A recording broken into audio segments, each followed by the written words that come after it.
Tapos na yung wood, no? Dami, no? Wood. Napakaganda. Please review na lang po.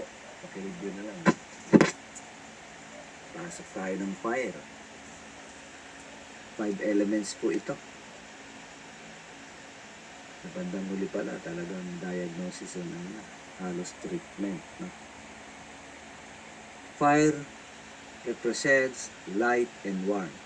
Light is the capacity to moderate and contain the energy of the sun in plants and animals. It is the energy of fire that is the very essence of chi, and it imparts vitality, liveliness, joyousness, and love to the universe and throughout all living beings. To be without the essential spark of light is to be cold and alienated from everyone and everything. The energy of fire is joy and gravity, laughter. The sound associated with the fire element is an expression of our inner fire energy, and like fire, it easily spreads and elicits a similar happy response from others.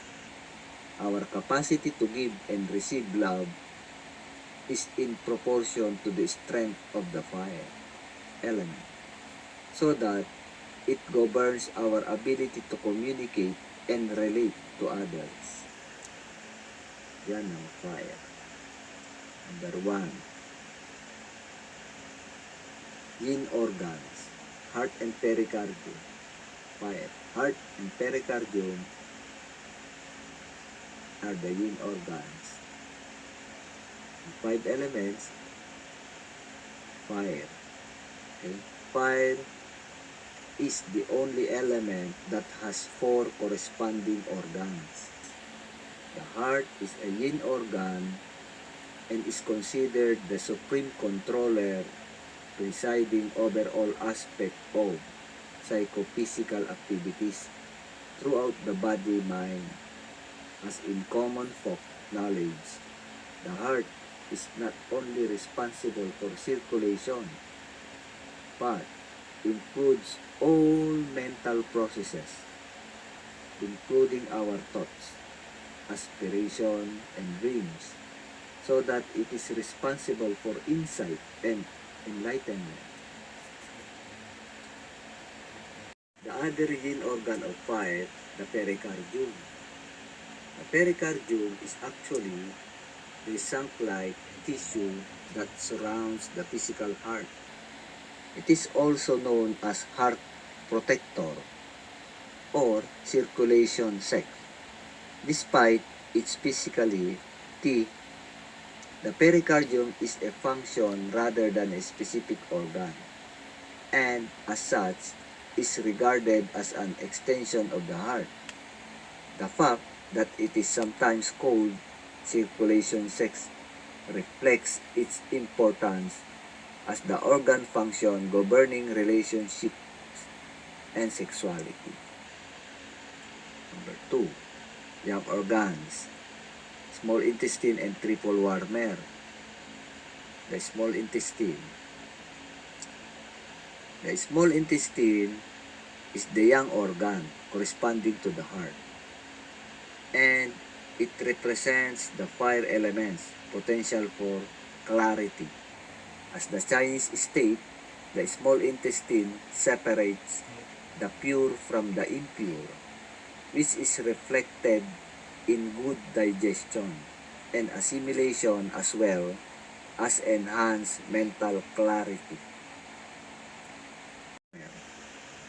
The triple warmer, having no specific physicality or location, is even more of an organ function than a specific organ. It is divided into the upper, middle, and lower warmers.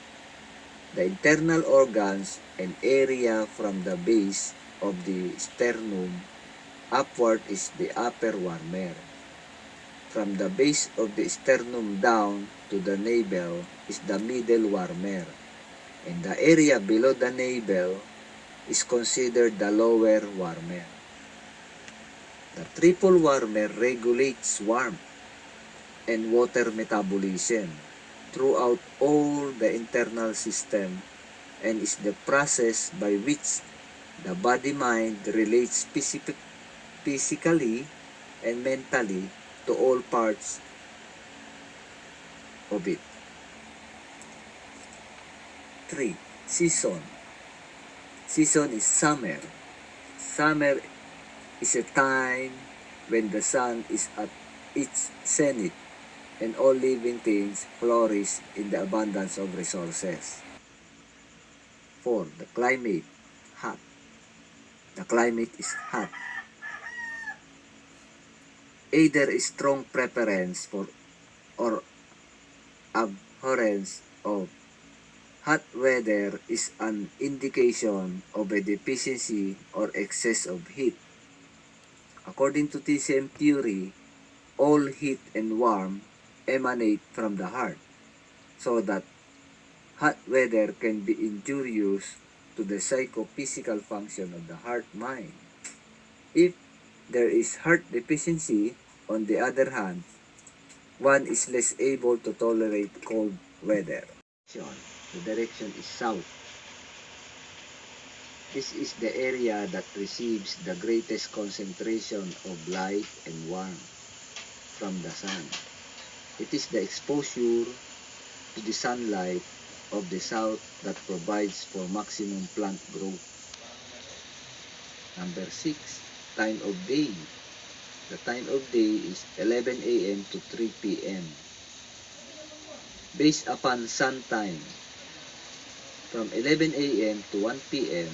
is heart time, and from 1 to 3 p.m. is small intestine time. Then from 7 to 9 p.m. is the pericardium time. And finally, from 9 to 11 p.m. is the triple warmer time. Color number 7 is red. Color is red.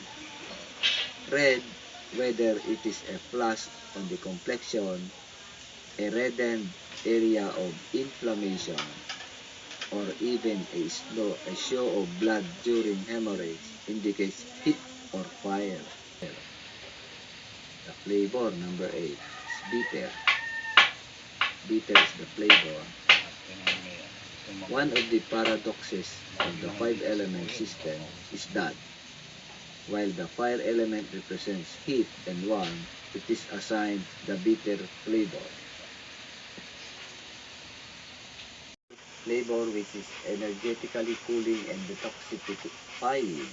The bitter flavor is a dominant quality in most medicinal herbs that are used for toxicity and inflammation.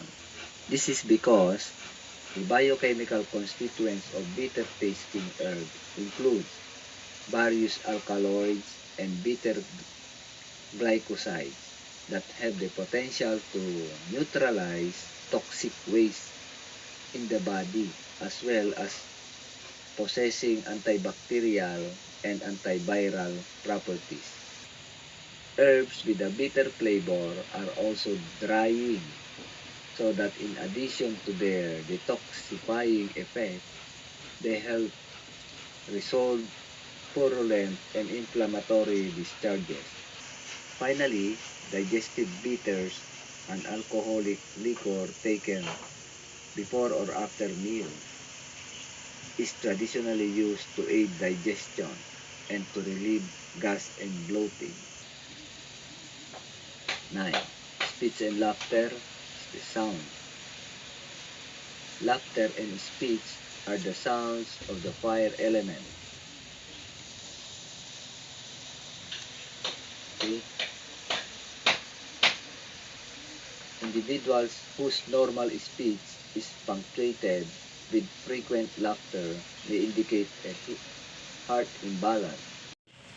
A noticeable absence of laughter reflects a heart-mind deficiency. Similarly, An imbalance of fire is also reflected in the individual who either talk too much or too little, and or when their speech manifests a great deal of excitement. Scorch smell. Scorch.